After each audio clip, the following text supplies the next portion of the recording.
بسم اللہ الرحمن الرحیم۔ ایمان اور کفر۔ ناظرین حضرات، آج آپ کو بتانے والے ہیں کفر اور ایمان کے بارے میں۔ چلیے بتاتے ہیں۔ حضور صلی اللہ تعالیٰ علیہ وسلم فرماتے ہیں کہ ایمان یہ ہے کہ تو اس بات کی گواہی دے کہ اللہ کے سوا کوئی معبود نہیں اور محمد صلی اللہ تعالیٰ علیہ وسلم اللہ کے رسول ہیں، اور ایمان یہ ہے کہ تو خدا تعالیٰ اور اس کے رسولوں، اس کے فرشتوں، اس کی کتابوں اور قیامت کے دن اور تقدیر پر یقین رکھے۔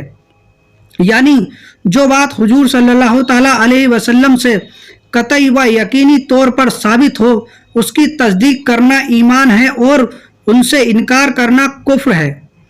اہل سنت والجماعت کے صحیح و مستند عقائد جمانے کے لیے حضور صدر سریہ مولانا امجد علی اعظمی علیہ الرحمن کی کتاب بہار شریعت حصہ اول کا مطالعہ ضرور کریں، جو کہ ہندی، اردو، انگلش ہر زبان میں موجود ہے۔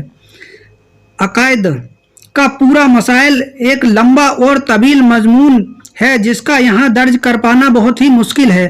میں یہاں کچھ مختصر ذکر کرتا ہوں۔ اللہ ایک ہے، اس کا کوئی شریک نہیں، نہ ذات میں، نہ صفات میں، نہ افعال میں، نہ احکام میں، اور نہ آسما میں۔ نہ اس کا کوئی باپ ہے اور نہ بیٹا، وہ ازلی و ابدی، یعنی جب کچھ نہ تھا تو وہ تھا، اور جب کچھ نہ رہے گا تب بھی وہ ہوگا۔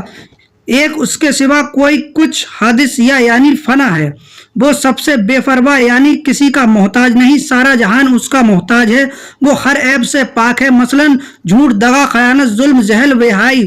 وہ جسم، جسمانیت سے پاک ہے، مثلا حیات، قدرت، سننا، دیکھنا، کلام، علم، ارادہ، سب اس کی صفات ہے، مگر اس کے لیے اسے نہ تو جسم کی ضرورت ہے، نہ روح کی، نہ کان کی، اور نہ آنکھ کی۔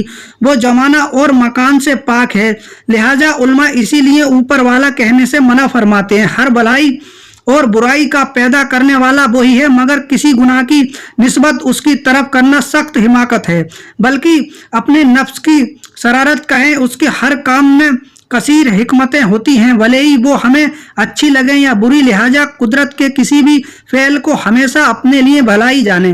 کسی بھی انبیاء کی شان میں ادنا سی گستاخی، بے ادبی کرنا کفر ہے۔ تمام انبیاء معصوم ہیں، یعنی ان سے گناہ کا ہونا محال، یعنی ناممکن ہے، اور ان سے جو بھی لغزشیں ہوئی ہیں ان کا ذکر سوائے قرآن کی تلاوت یا حدیث کی روایت کے علاوہ حرام اور سخت حرام ہے۔ نبوت ولایت کی طرح کسبی نہیں کہ کوئی بھی عمل کے ذریعے نبوت حاصل کر لے، لہذا جو ایسا جانے کافر ہے۔ کوئی بلی کتنے ہی بڑے مرتبے کا ہو ہرگز کسی بھی نبی کی برابری نہیں کر سکتا، سو جو اپنے آپ کو کسی نبی سے برابری کا دعویٰ کرے کافر ہے۔ انبیاء کی تعداد متعین کرنا جائز نہیں کہ اس مسئلے پر اختلاف بہت ہی لہٰذا ہے۔ جو بھی تعداد بتائی جائے، مثلا 1,24,000 یا 2,24,000، تو وہ کم و بیش کے ساتھ ہی کہی جائے۔ حضور خاتم النبیین ہیں، جو ان کے بعد کسی کو نبوت کا ملنا جانے کافر ہے۔ حضور کو جسم ظاہری کے ساتھ معراج ہوئی، جو مسجد حرام سے مسجد اقصی تک کے سفر کا انکار کرے کافر ہے، اور آگے کا منکر گمراہ۔ حضور کو ہر قسم کی صفات حاصل ہے، جو انکار کرے گمراہ ہے۔ حضور مالک و مختار ہیں، جو انکار کرے کافر و گمراہ ہے۔ فرشتے بھی معصوم ہوتے ہیں، ان کے علاوہ تمام اولیاء و ابدال گناہ سے محفوظ ہوتے ہیں۔ معصوم نہیں کسی بھی فرشتے کی تنقیص کفر ہے۔